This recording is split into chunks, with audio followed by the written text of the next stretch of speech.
let's start with stomach. In the digestive system, stomach is also known as gaster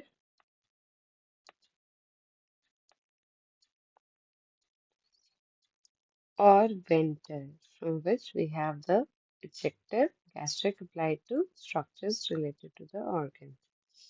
So basically, gastric word is applied from the gaster or venter, right? For stomach. The definition. It is a muscular bag forming the widest and most distensible part. Very important because according to the material, जितना उसमें material present होता है, जितना food present होता है, उतना ही वो distend करता है, बड़ा हो जाता है, राइट? खाना खाने के बाद हमें अपना पेट, एब्डोमेन हल्का सा स्वेल्ड लगता है, बड़ा लगता है. That is just because of the distensibility of stomach, right? It is connected above to the lower end of esophagus. ये हम relations में साथ साथ देखते हैं. Lower end of esophagus से connected है यहाँ पर, right?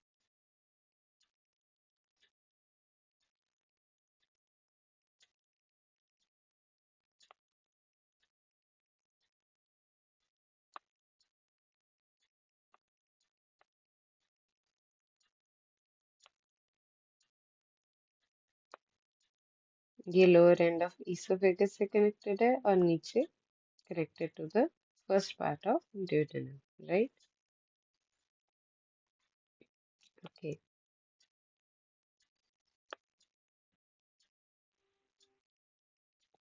Next we have below to the duodenum. Then we have it acts as a reservoir of food and helps in digestion of carbs, proteins, and fats. We already know that from lower classes. Location. कहाँ पर है इसकी location? Obliquely रहता है left and upper and left part of the abdomen.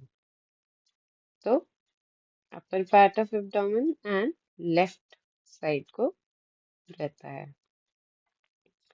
Then we have occupying the epigastric, umbilical, and left hypochondric regions. So we have 9 regions of abdomen. उसमें से epigastric, if we draw the 9 regions, so this will be epigastric, this will be umbilical in the center, and left hypochondric regions, right? So it remains like this with the shape of inverted J type. Okay, so like this it is present.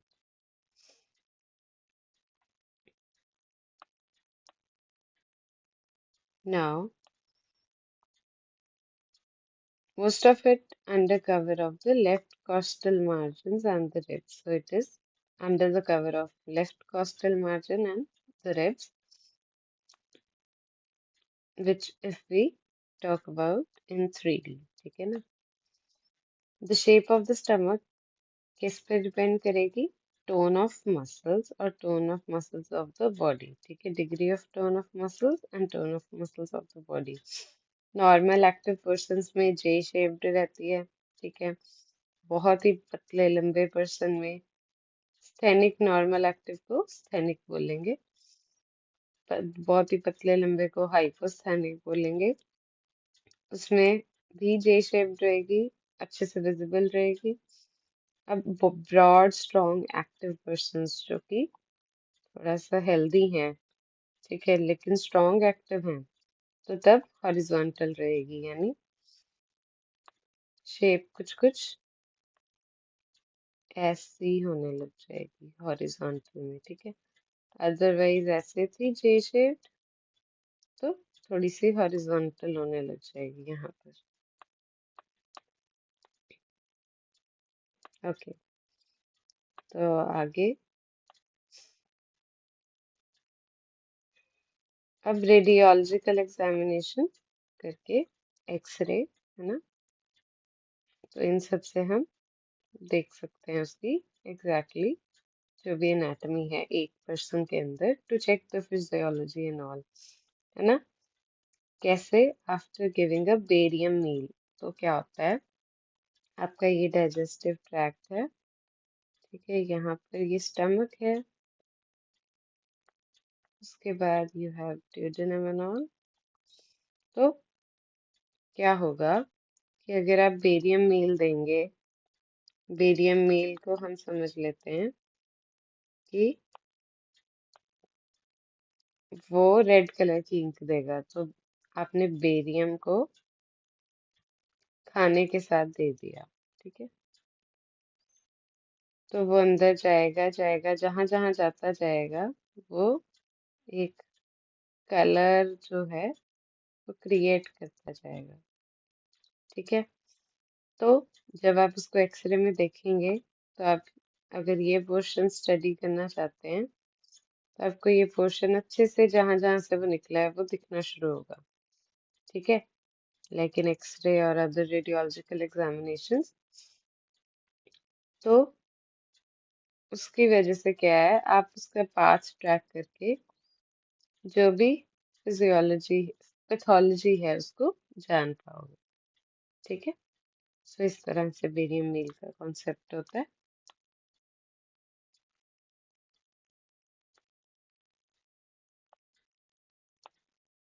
Okay, अब क्या है, size and capacity of stomach क्या है, extensible है तो 25 centimetre long होगा, mean capacity उसकी 30 ml 1 ounce रहेगी बर्थ पर, और 1 litre 1000 ml at puberty, okay. उसके बाद एक एडल्ट में 1.5 से 2 लीटर उसकी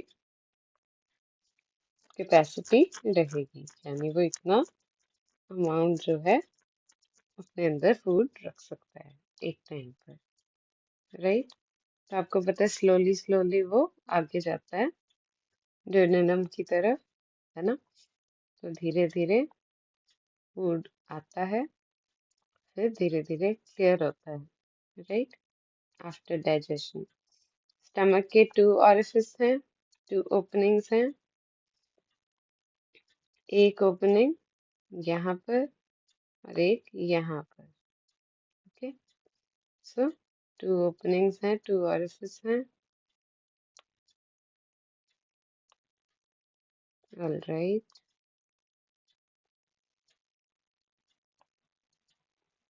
2 कर्वेचर्स हैं, कर्व्स भी 2 हैं, एक यहाँ पर और एक यहाँ पर।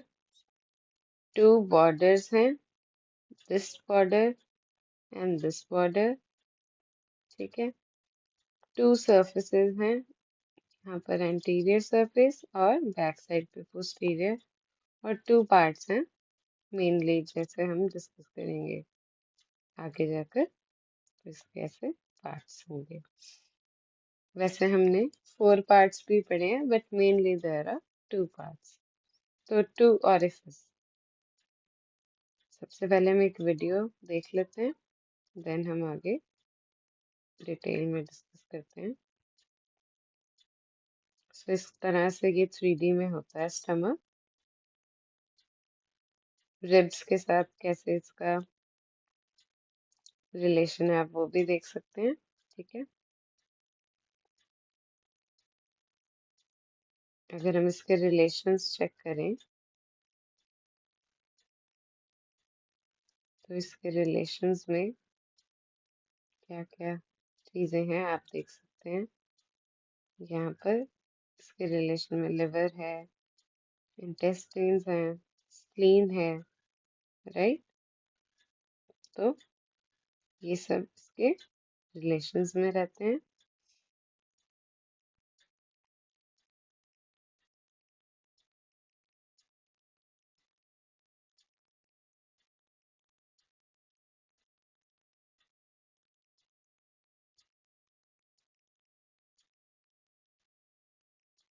ये पोस्टीरियर रिलेशंस देख सकते हैं आप, यहाँ पर पैनक्रियाज है, राइट, एंटीरियरली देख सकते हैं। तो इस तरह से ये स्टमक के रिलेशंस है। पूरा ये डाइजेस्टिव सिस्टम आप देख सकते हैं कि कहाँ पर स्टमक प्लेस्ड है, राइट। टू ऑरिफिस, तो एक है कार्डियक ऑरिफिस यहाँ पर, और यहाँ पर जो है दैट्स द पाइलोरिक ऑरिफिस, ठीक है। तो ये टू ऑरिफिस हैं।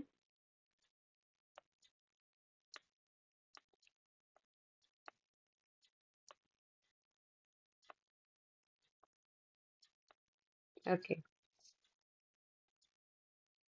कार्डियक ऑरिफिस कैसे ज्वाइंट है? लोअर एंड ऑफ ईसोफेगस से, लाई किसके बिहाइंड करता है? Seventh costal cartilage from its junction with the sternum at the level of vertebra T11। अब क्या है? स्फिंक्टरिक एक्शन का फिजियोलॉजिकल एविडेंस है कि यहाँ पर ये प्रेजेंट है। फिजियोलॉजी क्या है उसकी कि थोड़ा थोड़ा फूड वो आगे भेजेगा जितनी कैपेसिटी है स्टमक की, राइट। ये याद रखना है कि ये कौन से लेवल पे होता है, ठीक है। तो अगर हम बात करें तो ये सेवंथ कॉस्टल कार्टिलेज के लेवल पर होता है, ठीक है। उसके बाद वर्टिब्रा के T11 के लेवल पर। तो हम इसको पोस्टीरियरली देखते हैं वर्टिब्रा से, एंटीरियरली देख रहे हैं सेवंथ कॉस्टल कार्टिलेज के लेवल पर है, ठीक है। बट ये स्फिंक्टर जो है एनाटॉमिकली हम नहीं देख सकते, फिजियोलॉजिकली हमें पता है कि ये थोड़ा थोड़ा फूड लेके आएगा स्टमक में, जिसको एनाटॉमिकली देखना नॉट क्लियरली पॉसिबल है। उसके बाद पाइलोरिक ओरिफिस किस में ओपन अप होता है? ड्यूडेनम में। जो नीचे वाला ओरिफिस है, we talk about this, तो ये वाला जो पाइलोरिक ओरिफिस है ये कार्डियक ओरिफिस है, because it is close to heart तो इसको कार्डियक नाम दे दिया, ठीक है।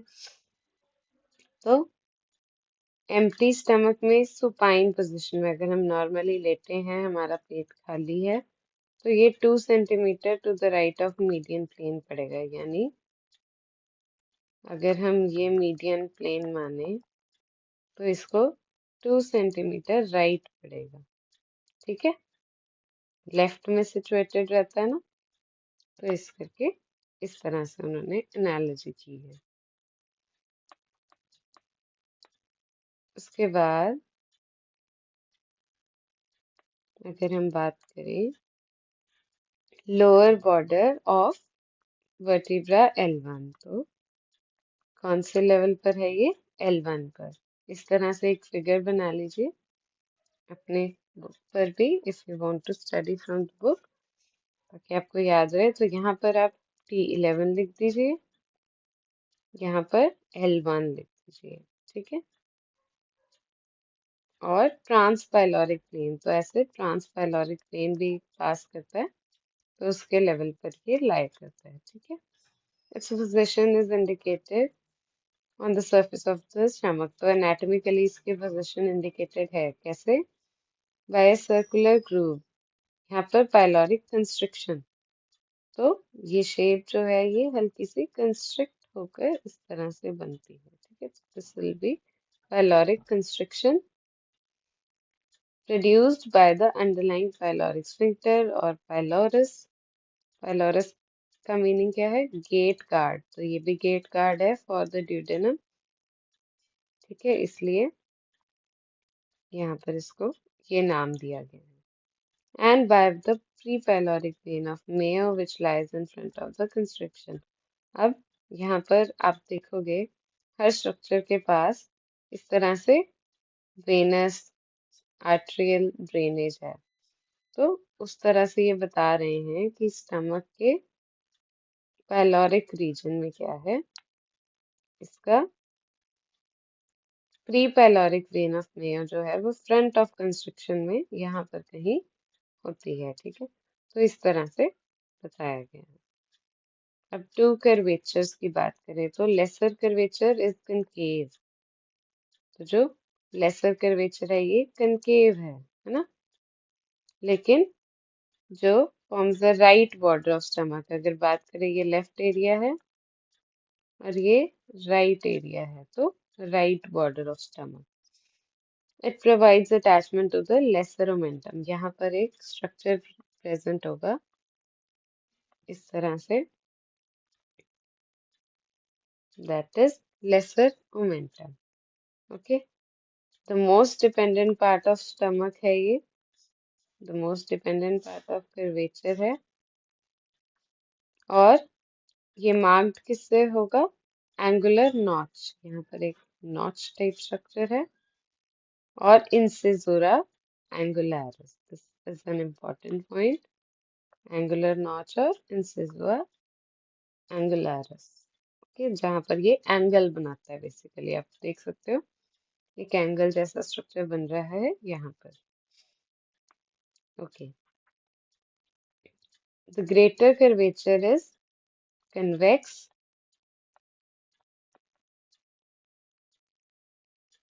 ठीक है, तो यहाँ पर ये है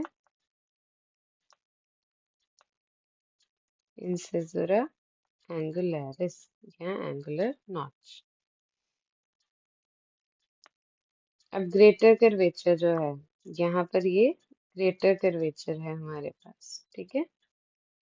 तो ये क्या है? कन्वेक्स। ये कनकेव थी, केव की तरह थी, अंदर से हॉलो थी, ठीक है, लेकिन ये ऐसे है, तो उल्टी शेप हो गई, ठीक है। ये हॉलो थी, ये इसको कंप्लीट करिए, convex. Okay, then it forms the left border. अब लेफ्ट साइड पे है तो फॉर्म्स द लेफ्ट बॉर्डर। और अब क्या है कि यहाँ पर जो लगेगा वो स्ट्रक्चर होगा ग्रेटर ओमेंटम। तो ग्रेटर कर्वेचर से ग्रेटर ओमेंटम लगेगा, लेसर कर्वेचर से लेसर ओमेंटम लगेगा, ठीक है। ये है greater omentum, this one is lesser omentum, ठीक है जी। Greater curvature, left border of stomach provides attachment to the greater omentum. और क्या क्या लगेगा यहाँ? गैस्ट्रोस्प्लेनिक लिगामेंट, या हम स्प्लीन में भी पढ़ेंगे, और गैस्ट्रोफ्रेनिक लिगामेंट। तो नाम से याद रखते हैं, हमेशा एनाटॉमी में रट्टा नहीं लगाना है, नाम से याद करो। गैस्ट्रोस्प्लेनिक यानी गैस्ट्रिक, स्टमक और स्प्लीन के बीच में। गैस्ट्रोफ्रेनिक, अब फ्रेनिक वर्ड किसके लिए यूज होता है? ठीक है, तो गैस्ट्रो जो फ्रेनिक लिगामेंट है, वो यहाँ पर अगर हम बात करें तो कनेक्ट करेगा जो हमारे स्ट्रक्चर्स हैं, जैसे लेफ्ट साइड पर क्या हो गया? गैस्ट्रस, गैस्ट्रिक पार्ट, स्टमक, और साथ में जो फ्रेनिक पार्ट है डायफ्राम के रिलेटेड, ठीक है। तो कनेक्शन किस में और किस में होगा? स्टमक और डायफ्राम में, ठीक है। तो इस तरह से याद रखना है कि एनाटॉमी में हम किसको किस नाम से बोलते हैं, और उसके साथ ये रिलेशंस बन जाते हैं, ठीक है। अब है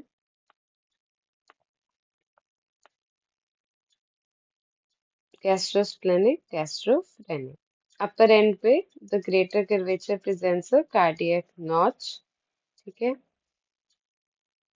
which separates it from the esophagus। तो यहाँ पर कहीं पर ये कह रहे हैं कि कार्डियक नॉच होगी, जिससे क्या है?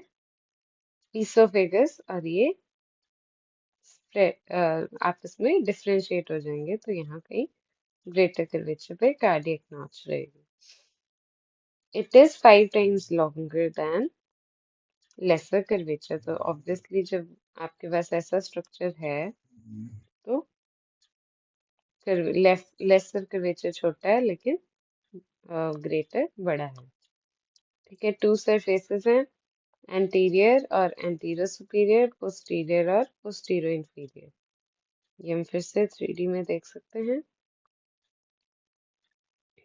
एंटीरियर सरफेस, ये देखो ये पोस्टीरियर सरफेस दिख रही है, और हल्की सी इस तरह से टिल्टेड है स्टमक, ये इंफीरियर भी लगती है, ठीक है ना। तो इस तरह से अगर हम इसकी एंटीरियर सरफेस देखें तो वो हल्की सी ऊपर को लगती है, तो एंटीरो सुपीरियर एंड इंफीरियर और पोस्टीरियर, ठीक है। तो इस तरह से हम समझ सकते हैं।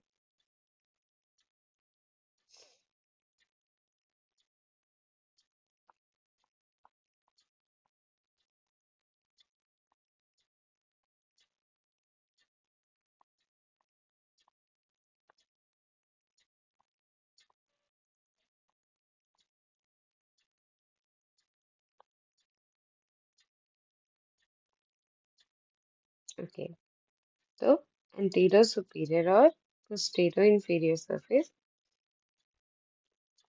ठीक है। ये दोनों सर्फेसेस हैं, एक फॉरवर्ड एंड अपवर्ड फेस करेगी, एक backward and downward. Two parts क्या हैं, कार्डियक एंड पाइलोरिक, ठीक है। अब कार्डियक और पाइलोरिक पार्ट्स कैसे डिवाइड करेंगे, by a line drawn downwards to the left from the cardiac end to the angular notch. अब यहाँ पर अगर हम समझे इसको, तो अगर हम इसको कार्डियक एंड लें, ये एंगुलर नॉच है, और कार्डियक एंड अगर हम लें तो इस तरह से हम अगर इसको डिवाइड कर लेते हैं, तो एक पार्ट बन जाएगा कार्डियक और दूसरा बन जाएगा पाइलोरिक, ठीक है। तो इस तरह से ये पार्ट्स बन जाएंगे। कहाँ से कहाँ है, cardiac end to the angular notch, okay.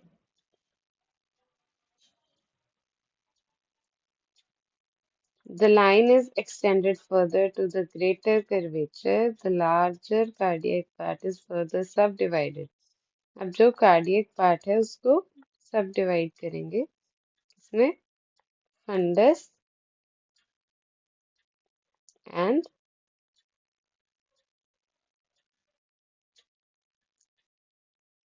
किसमें डिवाइड करेंगे, फंडस में और बॉडी में, राइट। तो स्मॉलर पाइलोरिक पार्ट जो है, अब ये याद रखना है, कार्डियक विल बी लार्जर। अगर हम इस तरह से लेकर चलते हैं तो यहाँ पर कहीं एंगुलर नॉच आएगी at the lowest point of lesser curvature, तो इस तरह से डिवीजन हो जाएगी। This will be the cardiac part और दिस विल बी पाइलोरिक। तो स्मॉलर पाइलोरिक पार्ट जो है वो पाइलोरिक एंट्रम और पाइलोरिक कैनाल में डिवाइड हो जाएगा, ठीक है, एंट्रम एंड कैनाल। तो पाइलोरिक एंट्रम यानी जो गुफा से बनेगी, गुफा को बोलेंगे पाइलोरिक एंट्रम, और यहाँ जो कैनाल सा बन रहा है, पाथवे बन रहा है, उसको कैनाल बोल देंगे, ठीक है जी। Now we have the detail of cardiac part. The fundus of stomach is the upper convex dome-shaped part situated above horizontal line. ठीक है, तो horizontal line अगर हम cardiac orifice तक बनाते हैं तो जो ऊपर वाला पार्ट है that is the fundus part. ये गैस के साथ, जैसे जब हम कहते हैं कि गैस बन रही है बहुत, तब ये डिस्टेंड होता है, ये पार्ट फंडस डिस्टेंड होता है, ठीक है। रेडियोलॉजिकल एग्जामिनेशन में इजीली दिखेगा, डायफ्राम के लेफ्ट डोम के अंदर। तो डायफ्राम भी क्या है, पास में है, उससे गैस्ट्रोफ्रेनिक लिगामेंट्स की अटैचमेंट भी है ना, ग्रेटर कर्वेचर पे। तो इस तरह से हम इसको याद रखेंगे। बॉडी ऑफ स्टमक क्या है, फंडस और पाइलोरिक एंट्रम जो गुफा है उसके बीच का पार्ट। अब ये बहुत डिस्टेंड हो सकता है अलोंग द ग्रेटर कर्वेचर, क्योंकि यहाँ से जब आ रहा है तो जो ग्रेटर कर्वेचर है वो डिस्टेंड करके उसको बहुत बड़ा बना सकता होता है। तो गैस्ट्रिक ग्लैंड्स जो है वो फंडस में प्रेजेंट होते हैं और बॉडी में प्रेजेंट होते हैं। तो ये mucus cells, chief peptic zymogenic cells को कंटेन करते हैं, जो क्या करते हैं, सिक्रीट डाइजेस्टिव एंजाइम्स, और पेराइटल ऑक्जेंटिक सेल्स जो HCl। तो यहाँ पर mostly pepsin and other substances वो रिलीज होंगे और पेराइटल ऑक्जेंटिक सेल्स HCl को सिक्रीट करेंगे। म्यूकस सेल्स जो है वो प्रोटेक्टिव कवरिंग बनाकर रखेंगे, है ना, HCl से प्रोटेक्ट करने के लिए। पेप्सिन या पेप्सिनोजेन होगा, ठीक है। देन पाइलोरिक पार्ट जो है, pyloric antrum is separated from the pyloric canal by an inconstant sulcus. तो यहाँ पर जो गुफा है और कैनाल है उसमें एक सल्कस बता रहे हैं, एक ग्रूव टाइप बता रहे हैं, sulcus intermedius present. Okay, sulcus intermedius on the greater curvature. It is about 7.5 centimetre long, ठीक है। तो यहाँ पर एक ग्रूव टाइप स्ट्रक्चर इस तरह से बता रहे हैं। तो पाइलोरिक ग्लैंड्स जो हैं वो म्यूकस सेल्स में रिच हैं, यानी पाइलोरिक ग्लैंड्स जो होंगे इस एरिया में प्रेजेंट होंगे, उनमें म्यूकस ग्लैंड सबसे ज्यादा पाए जाएंगे, क्योंकि मोस्ट ऑफ द डाइजेशन जो है वो अपर पार्ट में कंप्लीट हो गई होगी, ठीक है। तो फूड को म्यूकस के साथ और मिक्स किया जाएगा, जो हमारा स्टमक में क्या बनेगा, काइम बन जाएगा, ठीक है ना। तो काइम के साथ म्यूकस को मिक्स कर दिया जाएगा यहाँ पर और भी ज्यादा। पाइलोरिक कैनाल जो है ये 2.5 सेंटीमीटर लॉन्ग, नैरो है, ट्यूब लाइक स्ट्रक्चर है, ट्यूबुलर है, राइट एंड पे क्या होता है, पाइलोरस में टर्मिनेट करता है। तो पाइलोरस में टर्मिनेट करेगा, देन पाइलोरस या पाइलोरिक एंड ऑरिफिस। तो उसके बाद आगे क्या आ जाएगा, डियोडेनम। तो रिलेशंस ऑफ स्टमक, तो पेरिटोनियल रिलेशंस अभी हमने वीडियो में देखा। Stomach is lined by peritoneum on both it's curvatures. तो दोनों साइड में पेरिटोनियम है। पेरिटोनियम के कौन से फोल्ड्स हैं, greater omentum on the greater curvature and lesser omentum on the lesser curvature, right? At the lesser curvature, the layer of peritoneum lining anterior and posterior surfaces meet and become the lesser omentum. Greater curvature पे greater omentum, funds पे, funds के पास क्या है, ये दोनों layers meet करके क्या बनाएंगी, गैस्ट्रोस्प्लेनिक लिगामेंट। तो इस तरह से ये दोनों लेयर्स जो हैं वो मीट करके एक अलग ही स्ट्रक्चर बना देंगी, that will B ligament. Ligament को हम ग्रीन से स्पेसिफाई करते हैं। तो इस तरह से गैस्ट्रोस्प्लेनिक लिगामेंट बन जाएगा, ठीक है। नियर द कार्डियक एंड, अब क्या था यहाँ पर, नियर द फंडस था, पर अब क्या है, near the cardiac and peritoneum on the posterior surface reflect करेगी डायफ्राम पे टू फॉर्म द गैस्ट्रोफ्रेनिक लिगामेंट। याद है आपको, गैस्ट्रोफ्रेनिक वी डिड अर्लियर, ओके, जो डायफ्राम से कनेक्ट करता है। Cranial to this ligament, a small part of posterior surface stomach with is in direct contact with the diaphragm. अब कुछ पार्ट है जो डायफ्राम के लेफ्ट क्रस्ट से डायरेक्टली रिलेट करता है। अब इसको बोलते हैं बेयर एरिया ऑफ स्टमक, ये बहुत इंपॉर्टेंट है, ठीक है। बेयर एरिया ऑफ स्टमक, यहाँ पर अगर डायग्राम है तो we can check it out.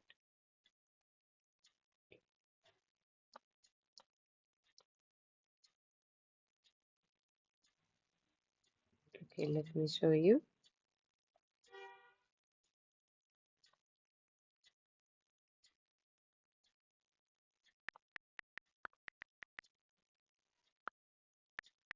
Their area of stomach.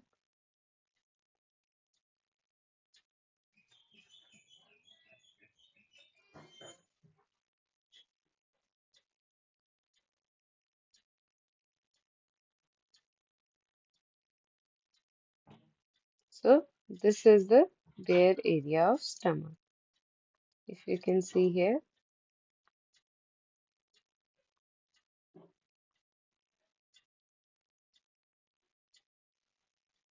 जो यहाँ पर esophageal opening है जो कार्डियक ऑरिफिस उससे पास है, ठीक है।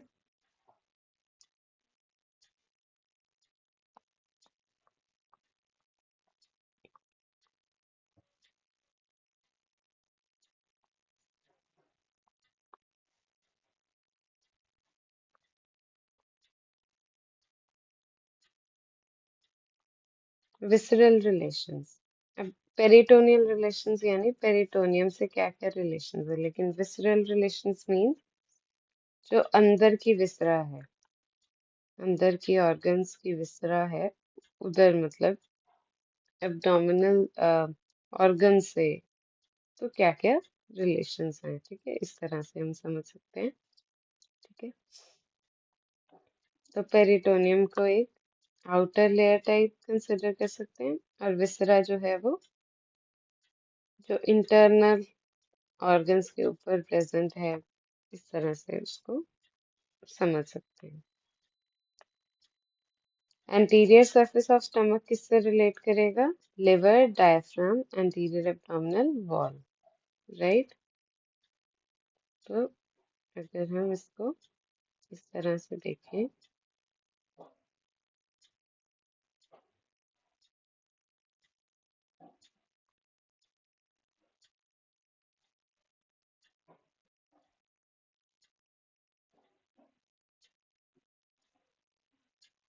एंटीरियर एब्डोमिनल वॉल के पास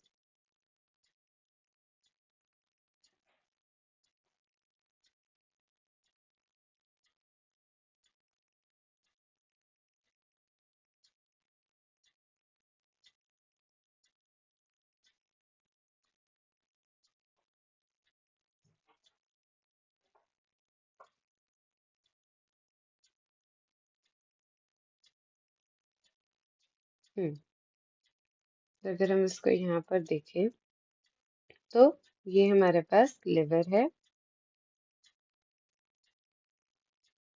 और डायफ्राम है, diaphragm is not shown over here, और anterior abdominal wall you can imagine, right. तो इस एरिया में the area of stomach related to these structures are shown in figure 19.8। तो यहाँ पर भी शो किया गया है 19.8 फिगर में।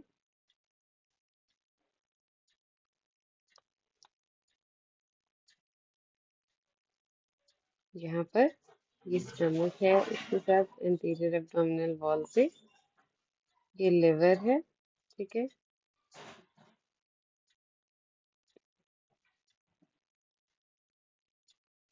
यहाँ पर भी सिमिलरली आप स्ट्रक्चर्स देख पा रहे हैं, पोस्टीरियरली ये स्ट्रक्चर्स फॉर्म हो रहे हैं। So this way you can imagine in 3D कि कैसे इसके रिलेशंस हैं। The diaphragm separates the stomach from left pleura। जो डायफ्राम है, डायफ्राम कैसा सा स्ट्रक्चर होता है?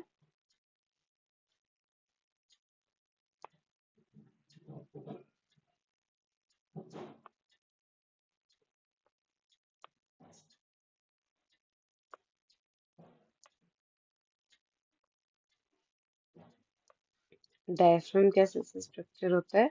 एक इसका लेफ्ट क्रेस होता है, इसका राइट क्रेस होता है, तो इस तरह से एक स्ट्रक्चर होता है।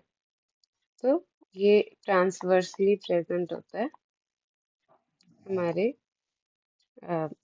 एब्डोमिनल वॉल और थोरेसिक वॉल के बीच में, उनको सेपरेट करता है। तो ये स्ट्रक्चर्स में क्या कह रहे हैं कि सेपरेट करता है डायफ्राम लेफ्ट प्लूरा से, पेरिकार्डियम से और 6 to 9 रिब्स। तो यहाँ पर जो है 6 to 9 रिब्स होंगी, 7 8 9, ठीक है, 6 7 8 9। और प्लूरा से जो हमारी प्लूरा लंग्स को कवर कर रही है, और पेरिकार्डियम है जो हार्ट को बेसिकली आउटर लेयर है हार्ट की, कवरिंग है। तो इन सब से डायफ्राम जो है वो स्टमक को सेपरेट कर रहा है।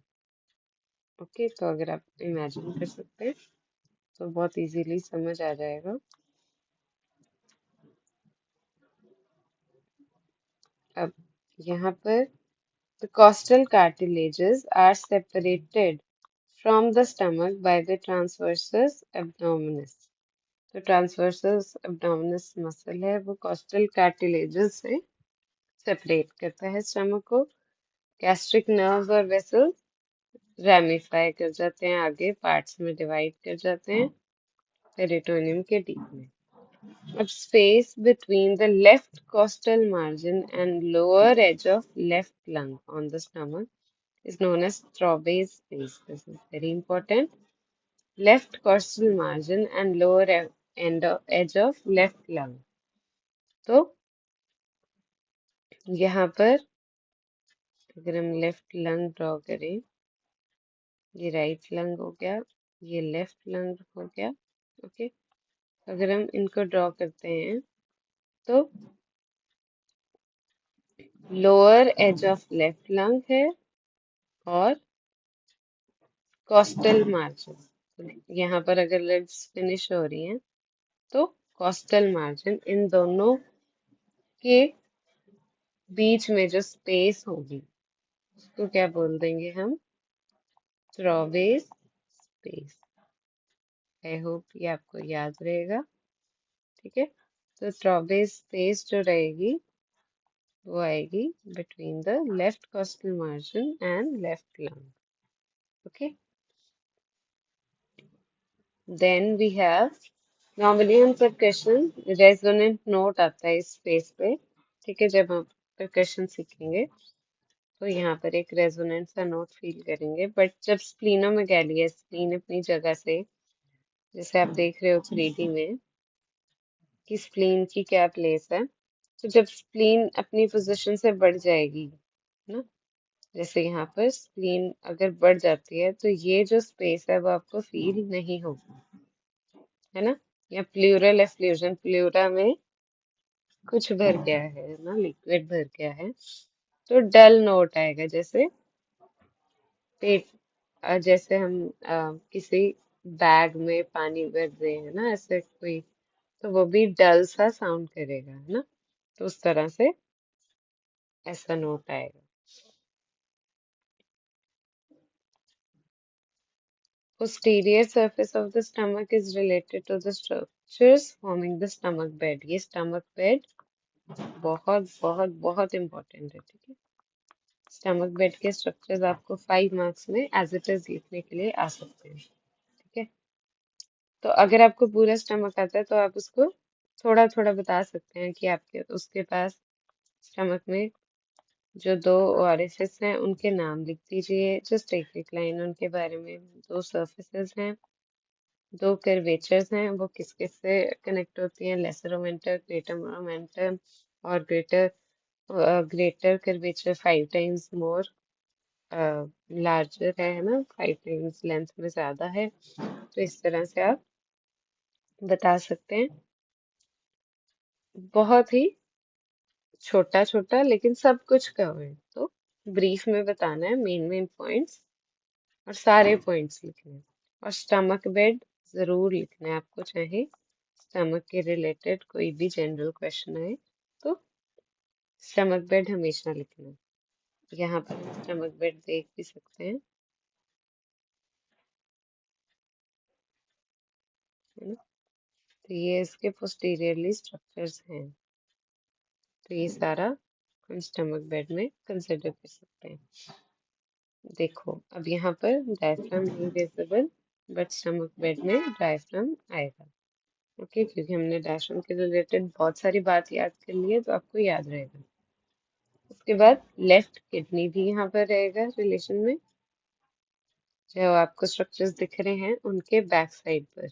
Okay, left supra renal gland, kidney और सुप्रा रीनल ग्लैंड उसके ऊपर ही होगा, इसलिए आप याद रख सकते हो, है ना, लेफ्ट किडनी और सुप्रा रीनल ग्लैंड, क्योंकि स्टमक भी लेफ्ट साइड पे है। अब आपने लेफ्ट साइड को देखना है स्टमक की, ठीक है, यहाँ पर। फिर पैनक्रियाज आपको दिख रहा है येलो कलर में, वो भी याद रहेगा। ट्रांसवर्स मीजोकोलन, तो ट्रांसवर्स कोलन जो है इसके ऊपर एक आप कह सकते हो स्ट्रक्चर टाइप प्रेजेंट होता है, मीजोकोलन, तो वो भी आपको दिख रहा है कहीं ना कहीं पास में है, तो वो भी आपको याद रहेगा। कोलन आपको दिख रहा है रेडिश पिंक कलर में, है ना, ट्रांसवर्स कोलन, तो उसके ऊपर एक लाइक पेरिटोनियम कवर टाइप होता है, तो उसको आप ट्रांसवर्स मीजोकोलन कोलन याद रख सकते हो। फिर स्प्लीनिक फ्लेक्चर ऑफ कोलन, अब जो एरिया स्प्लीन और स्प्लीन को टच कर रहा है कोलन का, उसको बोलेंगे स्प्लीनिक फ्लेक्शन। सो ये जो एरिया मूव कर रहा है उसकी बात कर रही हूँ, स्प्लीनिक फ्लेक्चर ऑफ कोलन। तो ये क्या है, ये भी स्टमक से रिलेट कर रहा है, स्टमक का बेड बना रहा है। बेसिकली बेड का मतलब है जहां पर आप रेस्ट कर सको, तो स्टमक किसके ऊपर रेस्ट कर रहा है, इन सब चीजों के ऊपर रेस्ट कर रहा है। स्प्लीनिक फ्लेक्चर ऑफ कोलन और स्प्लीनिक आर्टरी, तो ये स्प्लीन के रिलेटेड दो पॉइंट्स, किडनी के रिलेटेड दो पॉइंट्स। डायफ्राम हमें ऑलरेडी पता है पीछे है, वो काफी चीजों से सेपरेट भी कर रहा है। पैनक्रियाज हमें 3D में दिख रहा है, ट्रांसवर्स मीजोकोलन और स्प्लीनिक फ्लेक्शन भी दिख रहा है, तो कोलन कोलन से भी ये याद रख सकते हो। और ऑर्गन्स में पैनक्रियाज, आर्टरी में स्प्लीनिक आर्टरी, मसल में डायफ्राम, डायफ्राम मस्कुलर स्ट्रक्चर होता है, ठीक है। अब sometimes spleen is also included in stomach bed, but ये स्टमक से सेपरेट होती है, ठीक है, by the cavity of greater sac, ठीक है। ग्रेटर सैक की कैविटी से, जो कैविटी बनाती है ग्रेटर सैक, ग्रेटर ओमेंटम, तो उनसे क्या होता है, सेपरेट हो जाती है स्प्लीन। गैस्ट्रिक नर्व्स और वेसल्स रैमिफाई करते हैं, डिवाइड कर जाते हैं डीप टू द पेरिटोनियम। अगर आप यहाँ पर देखो देखो ये सारा स्टमक को सप्लाई है, ठीक है, ये सारा सप्लाई जो है आपको नर्व्स एंड आर्टरीज का, वेन्स एंड आर्टरीज का दिख रहा है, राइट। ऊपर प्लेक्सस भी दिख रहा है इनफैक्ट। तो ऑल दीज स्ट्रक्चर्स जो हैं गैस्ट्रिक नर्व्स और वेसल्स ही रैमिफाई कर जाती हैं डीप टू द पेरिटोनियम। तो अगर आप इनको देखेंगे कि कौन सी आर्टरीज वेन्स हैं, तो आप वो भी चेक कर सकते हैं। हेपेटिक पोर्टल वेन यहाँ से आ रही है, okay. Then we have left hepatic artery, यहाँ पर ये भी विजिबल है, लेफ्ट गैस्ट्रिक वेन विजिबल है। Then you have superior mesenteric, pancreatoduodenal artery, right, ये सभी यहाँ पर विजिबल हैं। तो इनमें से कौन सी गैस्ट्रिक सप्लाई में है, कौन सी किससे रिलेट करी है, राइट गैस्ट्रोमेंटिक आर्टरी, मेंटल आर्टरी है, तो ये सब हम देख सकते हैं। लेफ्ट गैस्ट्रोमेंटिक वेन, तो ये सारी आपको दिख रही हैं, ओमेंटम और गैस्ट्रिक रीजन स्टमक को सप्लाई करने वाले। फिर अगर हम देखें तो एब्डोमिनल एओर्टा इलियक आर्टरीज में डिवाइड करी है, ये भी आप 3D स्ट्रक्चर में देख सकते हैं।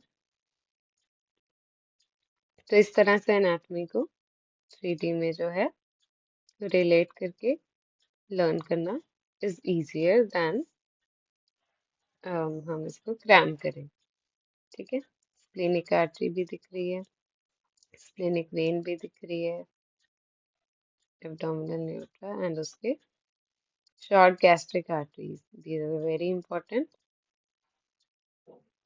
right? तो यही डैमिफिकेशन है, गैस्ट्रिक नर्व्स, वेसल्स, आर्टरीज। ठीक है। यहाँ पर जो है इसोफेजियल प्लेक्सस भी आप देख सकते हैं। So this is all about the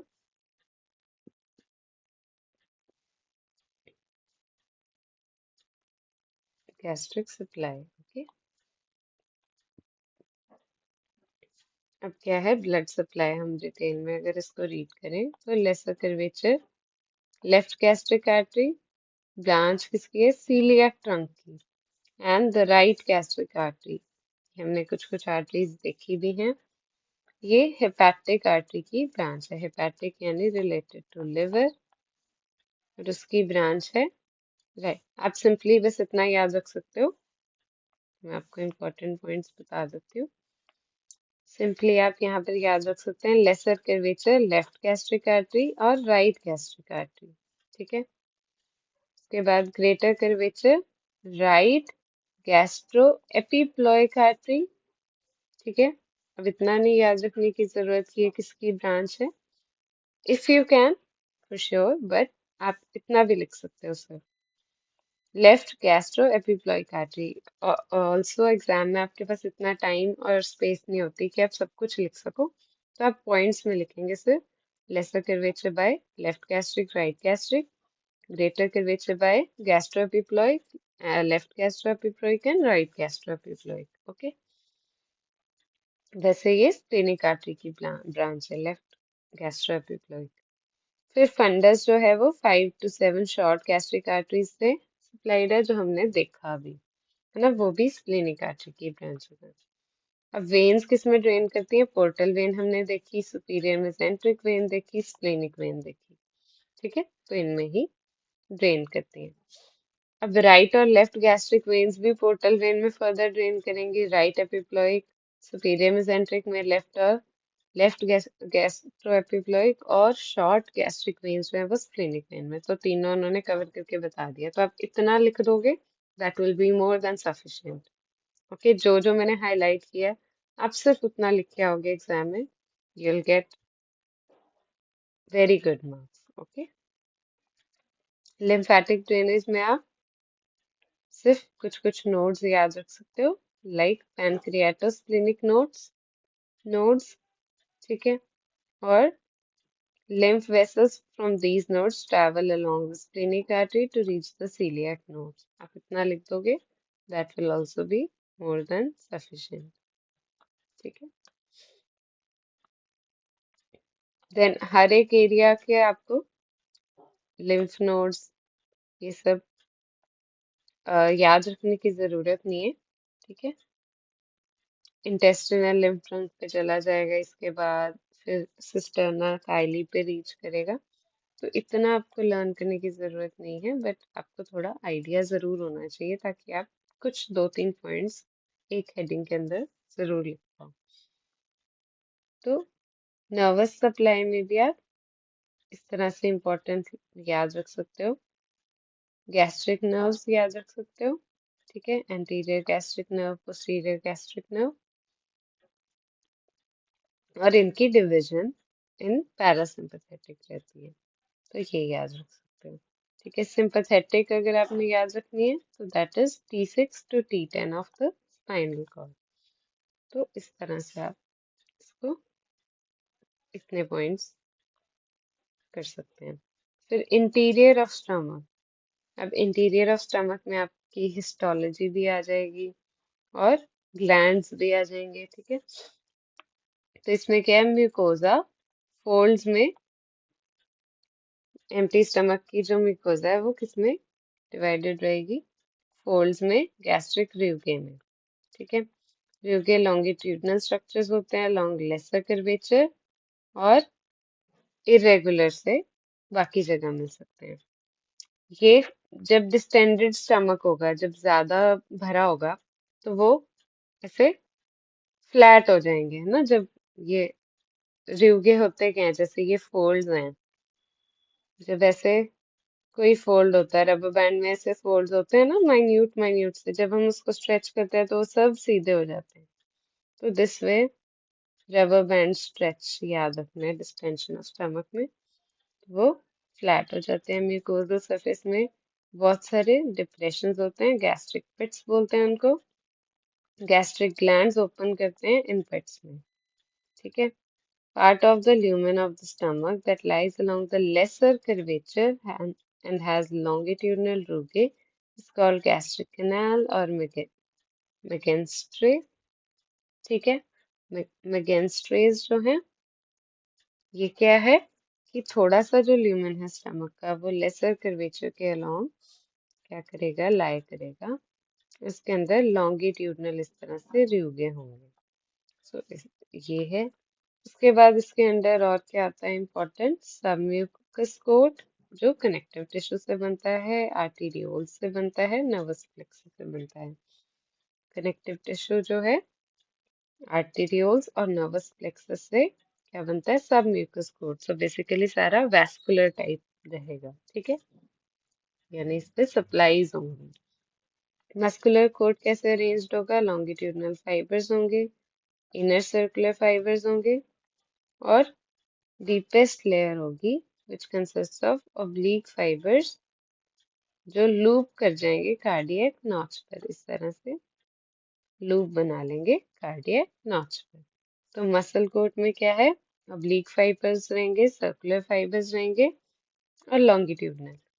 तो इस तरह लॉन्गिट्यूडनल फाइबर्स, सर्कुलर फाइबर्स और oblique फाइबर्स जो लूप बना लेंगे, ठीक है। आप इतने 3 पॉइंट्स इतना भी लिखाओगे, that will be more than sufficient. अब फंक्शंस आपको स्टमक के ऑलरेडी पता है। सबसे पहले क्या है, रिजर्वियर ऑफ फूड एक्ट करता है स्टमक, मिक्स भी करता है, चर्निंग भी करता है ना। Churning of food you must have studied in the lower classes, है ना। उसके बाद पेरिस्टाल्टिक मूवमेंट से ये सॉफ्ट करता है, मिक्स करता है गैस्ट्रिक जूस से, जिससे ये किस में चेंज होता है, काइन में, ठीक है। उसके बाद we have gastric glands produce gastric juice जो डाइजेशन में इम्पोर्टेंट रोल प्ले करते हैं। इसको आप जस्ट पॉइंट्स में लिख के आ सकते हो, because you don't need to explain these basic things. HCl भी प्रोड्यूस करता है जो एंटी माइक्रोबियल एक्शन रखता है। लाइनिंग जो है वो म्यूकस प्रोटेक्ट करती है गैस्ट्रिक म्यूकोजा को against corrosive action of HCl। फिर substances like alcohol, water, few drugs जो हैं वो अब्जॉर्ब भी होते हैं स्टमक में। तो सॉल्ट्स, वाटर, अल्कोहल और कुछ ड्रग्स लाइक हम फार्माकोलॉजिकल ड्रग्स लेंगे तो वो भी कुछ एक स्टमक में अब्जॉर्ब होते हैं। फिर कासल्स इंट्रिंसिक फैक्टर, ये किसके अब्जॉर्प्शन में हेल्प करता है, विटामिन B12 की, ठीक है। तो ये बहुत बहुत इंपॉर्टेंट है फंक्शन। देन क्लिनिकल एनाटॉमी के 1 या 2 पॉइंट्स लिखना, वेरी इंपॉर्टेंट। ओके, तो ये 1-2 पॉइंट जरूर लिखने चाहिए। तो गैस्ट्रिक पेन जो होती है, T6 to T9 segments of spinal cord, यानी जो हमने रीड किया था नर्वस सप्लाई में, तो एपीगैस्ट्रियम रीजन में होगी। कौन सा रीजन हुआ एपीगैस्ट्रियम, ये रीजन हुआ, ठीक है। सेगमेंट्स कौन से हैं, T6 to T9 की वजह से गैस्ट्रिक पेन यानी स्टमक में पेन, पेट दर्द होती है तो वो होगी, ठीक है। पेन अब जो है किससे हो सकती है, स्पाज्म ऑफ मसल, क्योंकि अगर मसल जो है वो बार बार मूव करेगा तो उसको हम स्पाज्म बोलेंगे। कोई एबनॉर्मल कोई पैथोलॉजी है तो उसकी वजह से करेगा, या ओवर डिस्टेंशन, हमने बहुत ज्यादा खा लिया तो स्टमक अपनी कैपेसिटी से ज्यादा डिस्टेंड करना पड़ रहा है तो भी मसल्स में दिक्कत होगी, है ना, स्पाज्म हो जाएगा, ठीक है। अब अल्सर के लिए जो पेन होती है, अल्सर की जो पेन है, बर्निंग सेंसेशन है, वो लोकल स्पैज्म से भी एटीट्यूड एट्रीब्यूट कर सकते हैं, रिलेट कर सकते हैं, क्योंकि वो म्यूकोजा को इरिटेट करेगा, है ना। जब कोई स्पाइसी फूड खाएंगे तो भी म्यूकोजा इरिटेट होगी, तो इस तरह से कर सकते हैं। क्लिनिकल एनाटॉमी के एक दो पॉइंट जरूर लिखने चाहिए। अब ये एक इम्पॉर्टेंट है, Helicobacter infection, Helicobacter H pylori important causative factor है, किसका है, गैस्ट्रिक अल्सर का, ठीक है। गैस्ट्रिक अल्सर किसमें कॉमन होते हैं, जो हर बार जल्दी जल्दी खाना खाते हैं, बरी में खाना खाते हैं, तभी कहते हैं कि खाना एकदम तन मना आहार है ना, इस तरह लेना चाहिए, आराम से बैठ के, without doing anything, without having any stress, है ना। और जो स्पाइसी खाना खाते हैं उनमें भी गैस्ट्रिक अल्सर्स होने के ज्यादा चांसेस होते हैं, तभी हमें मना करते हैं कि हम ज्यादा स्पाइसी ना खाएं, ठीक है। और गैस्ट्रिक कार्सिनोमा जो है वो मोस्टली ग्रेटर कर्वेचर पे होता है। These 3 points are more than enough, okay. उसके बाद आपको हिस्टोलॉजी ऑफ स्टमक में क्या लिखना है, पहले तो यू ऑलरेडी नो कि 4 लेयर्स होती हैं, mucus, mucosa, submucosa, muscularis and serosa, these 4 parts, ठीक है। इसमें से आपको इतना लिखना का टाइम नहीं मिलेगा even in the 10 marks questions कि आप सारा एक्सप्लेन कर सको, बट आपको पता होना चाहिए कि म्यूकोजा में कोलमनर ट्यूबुलर ग्लैंड्स होते हैं, सब म्यूकोजा लूज कनेक्टिव टिश्यू होता है, मीसनस प्लेक्सस इसमें प्रेजेंट रहता है, ठीक है। मस्कुलैरिस में या मस्कुलैरिस एक्सटर्नल लेयर में ऑर्बैक्स प्लेक्सस प्रेजेंट होता है, ठीक है। ये माइंटरिक प्लेक्सस, एम से एम याद नहीं रखना, ठीक है। तो मीसनर्स में माइंटरिक नहीं है, तो ऑरिबैक्स में माइंटरिक है, ठीक है, इस तरह याद रखेंगे। सिरोसा में स्क्वेमस सेल्स होते हैं, एस से एस, ठीक है।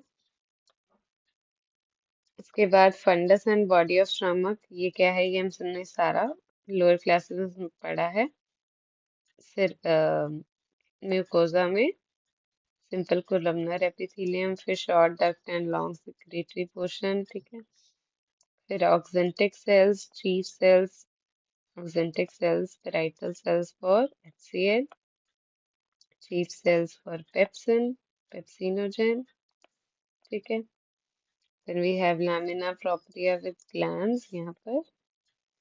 उसके बाद हमारे पास है muscularis mucosae, muscular part, muscularis externa, ठीक है। मस्कुलरिस एक्सटर्ना में क्या है, ऑरिबैक्स प्लेक्सस, आप देख सकते हो, या मीसनस प्लेक्सस,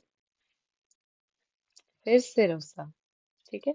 तो इस तरह से this is the histology of stomach. If you have time, so you can make this diagram.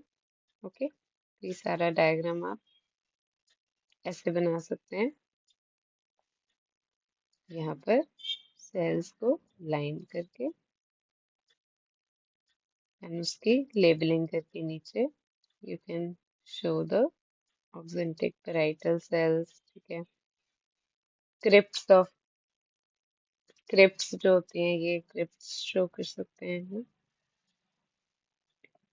Crypts of liver खून, if I am not wrong, ठीक है। क्रिप्ट्स ऑफ लिवर खून ऐसे होती हैं ना, तो वो लिख सकते हैं। और यहाँ पर बस इस तरह लेयर बना के सिंपली आप नीचे इस तरह से लेयर्स बना के लिख सकते हैं कि serosa muscularis externa containing मीसनस plexus, ठीक है। तो इस तरह से लेबलिंग कर सकते हैं, सो दैट आप ऐसा कुछ एक डायग्राम बना देंगे जिसमें आप ज्यादा कुछ शो नहीं करें, बस आप बता रहे हैं कि ये लेयर्स है, तो भी एग्जामिनर को समझ आ जाएगा कि आपको नॉलेज है इस कॉन्सेप्ट की, ठीक है। So this is all about